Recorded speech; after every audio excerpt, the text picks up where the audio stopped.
Good morning. Welcome back to Ladybug Grace, the daily devotional part of it. Today is Saturday, January 24th. Today's message is from Psalm 67, the greater purpose of blessings. But before we begin our prayer, Father, as I read and receive your word, may it deeply be rooted in me. So when difficulty comes, it'll be your word that encourages and strengthens me.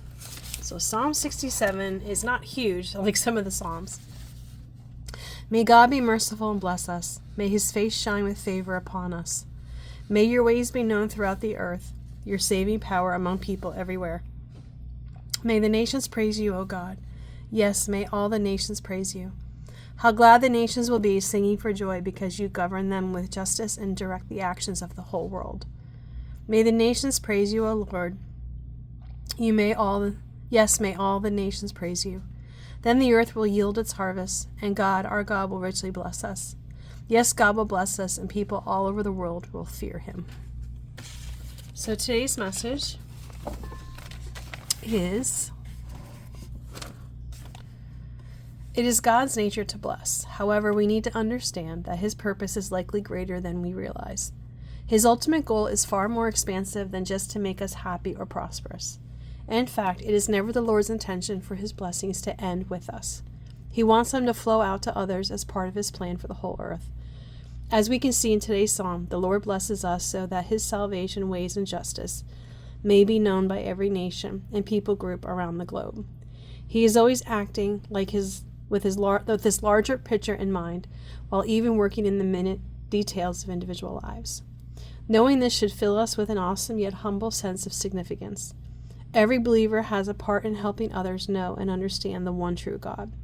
Each of his blessings benefits us and at the same time is intended to further this cause. If we're willing to fit our requests into God's greater plans, we'll experience the joy of being used by him for greater purposes. When the Lord blesses you, he's not only doing something for you, he's doing something in and through you. Ask God how to use his gifts as a way to point people to him. So I'm going to take a moment just to reflect on this.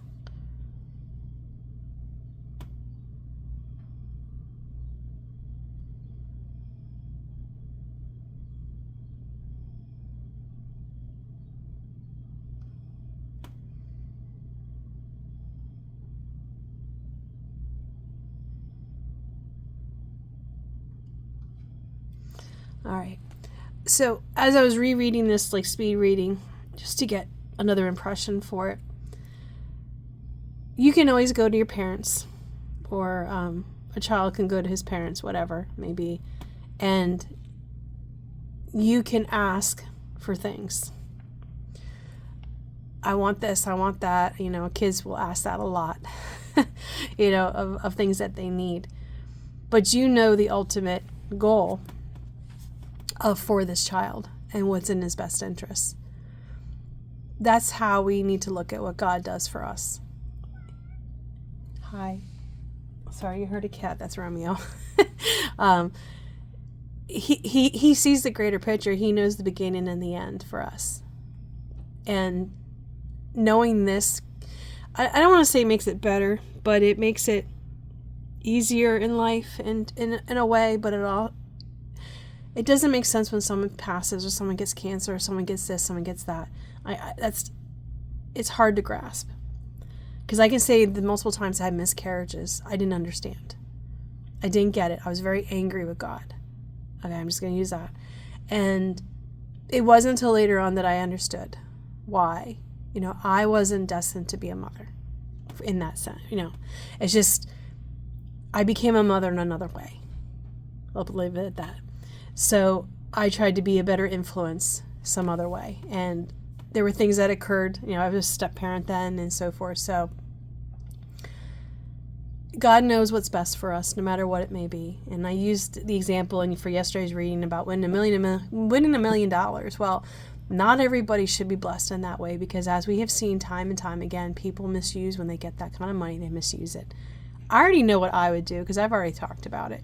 I would live exactly the same. I may move to move more, be away from people more, because I'm in a city and urban environment. But I definitely would live the same. I wouldn't be getting these $1 million houses. I wouldn't be doing this. I would be seeing how that money could benefit others. And that's what I would be doing. So even though I want that, doesn't mean I'm going to get that, because I probably am not ready yet. I may think I'm ready, but God knows when we're ready for certain things. And I was listening to Charles Stanley this morning, and he was talking about blessings again, and about, did you ask God? And I've used this example in the past. When I got married, and the second time, I went into it, and because it's funny, because he said the same thing. He goes, we think that's going to be the only one. I was 35 at the time, and I thought, oh, I was probably not going to get any better than this. At 35, I thought that. I'm 52 now. And I look back at my young self, and I think, God, if you only would have prayed about it first, you wouldn't have walked into a marriage that you weren't meant to be in. And how many of us do just that situation, and then you get stuck? Thankfully, I didn't get stuck, and you have nowhere else to go. Or in any situation, you get into a dating, you get into a job, you get into debt, you buy a car you shouldn't buy, and so forth. My neighbor's dog. It's not mine. Mine are quiet right now. So that's kind of where this is putting my mind and thinking about it. So I know when I've been dating again, I'm taking it slow, that I am asking now that question more. And I'll tell you how many guys I just walk away from, because I say, is this the way it's supposed to be? And that's what I need to ask, because I'm telling you, I want to make the third time, because I do believe in marriage. I do believe it. The second one I shouldn't have done.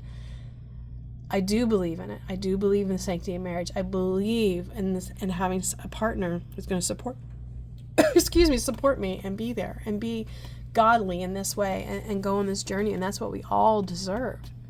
To have someone who has your six, as they say, always has your back. You need to pray for that. You need to pray for whether it be a job. I know with work, I mean, we're not always happy. There are times where you're just like, I'm fed up with this.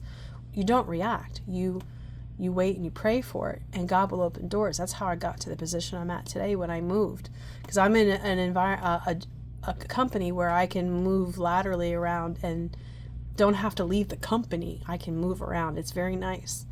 We're not all blessed with that. You have to change companies. But God opened a door to get me out of this bad situation and put me in a better situation, and I'm very grateful for that. That's why I love my job. It's wonderful now. So that's what God put me there. That's what we need to pray for. So I hope I'm using examples again of myself, because I'm not going to throw anyone else's business out there but my own. And I hope that helps you understand the greater purpose of blessings is that God has a greater purpose for us, whatever that may be in life. So I hope you have a great day and a blessed day, and I hope this message meant something to you. Bye.